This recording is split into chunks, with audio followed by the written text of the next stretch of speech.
Tuqran Production taqdim ete.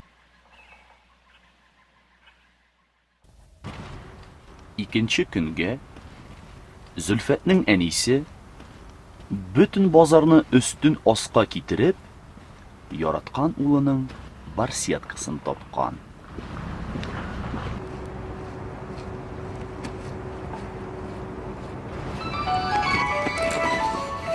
Horsınız sıbırayım. Yani kemit. Alo. Selam anay. İyi.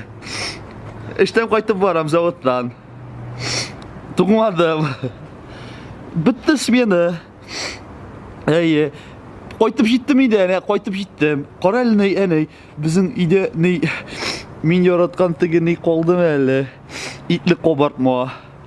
Qoldimi ney? İyi, rahmat. Qaral ana, bizning uyda bir kimda yo'qmi? Sestronka uyda desingmi? Şabam ana. Ananı sabırıyı! Ananı sabırıyı!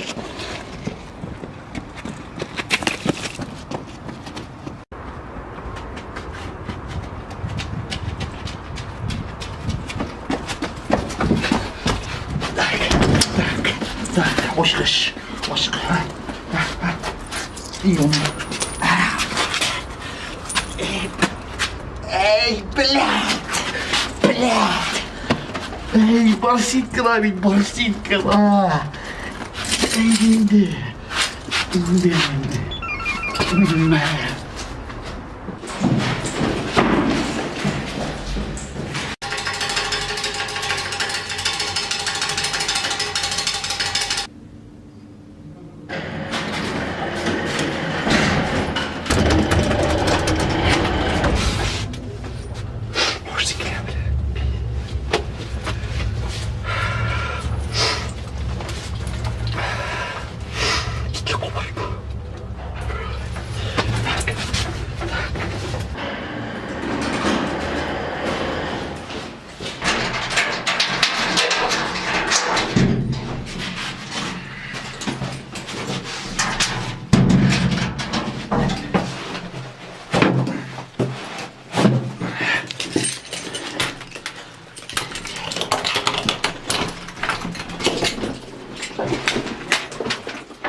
İtli kobartma. İtli kobartma. İtli kobartma.